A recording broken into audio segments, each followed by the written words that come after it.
Добро утро. Така аз първо искам да кажа, че днес на Игнаш ден се оказа, че ние сме първите гости на Националната библиотека и домакините ни пожелаха да ни почерпят. Добро утро, госпожо Дончева. Добро утро. Вие първи ни полазихте, затова ние сме подготвили за целия екип почерпка, така че след като приключим с работата, ще се почерпим. Да ни върви на слова през следващата година. Дай Боже.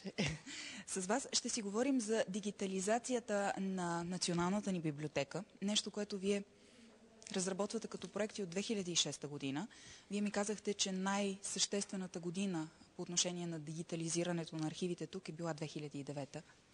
Да, в периода между 2009 и 2011 беше всъщност интензивният период за дигитализация, защото ние изградихме един модерен дигитален център, който дава възможност в по-големи обеми да дигитализираме нашето културно-книжовно наследство. Това е основното, което всъщност ние на този етап дигитализираме. Това стана възможно благодарение на един проект, който беше по финансовия механизъм на Европейското икономическо пространство с донори Норвегия, Лихтенщайн и Исландия, и ние успяхме да купим много добри дигитални машини, да подготвим, т.е. предварително квалифициран персонал за тази дейност, защото тази дейност се нуждае от много добър квалифициран персонал и все пак да дигитализираме едни определени обеми.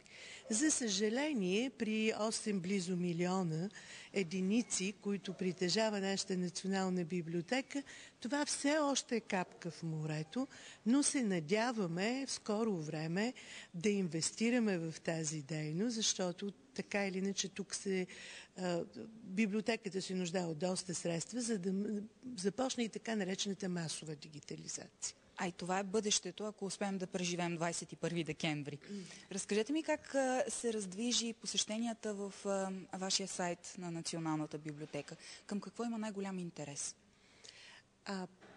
Създаването на един много добър електронен каталог, който всъщност отразява българската книжовна продукция, и създаването на една дигитална библиотека, цифрова библиотека, както още се казва, всъщност направи възможно в сайта на библиотеката да бъде посещаван повече, отколкото, така да се каже, самата библиотека физически. Истина е, че дневно библиотеката се посещава от около 500 читатели.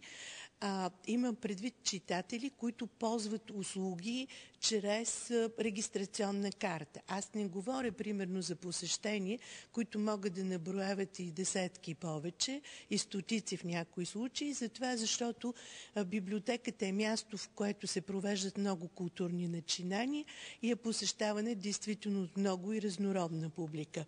Но що се отнася само до така наречените потребители, тези, които всъщност ползват услугите на библиотеката, за съжаление факт е, че през последните години те намаляха като физическо присъствие. Тук в дясно може да видим гардероба. Преди, по време на сесия, много хора помнят как имаше огромни опашки и се чакаше за номер от гардероба.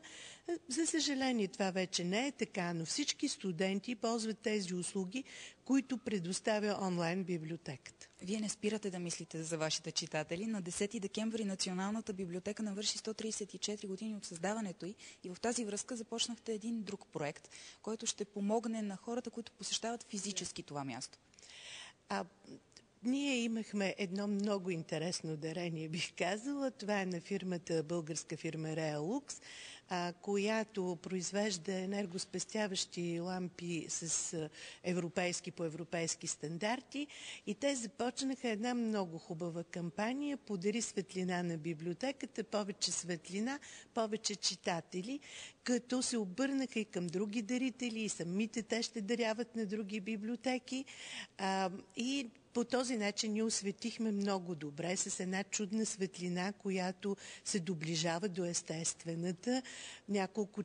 Две читални големи зали. Осветихме помещения, в които правим изложби. Също така осветихме и няколко много важни работни помещения.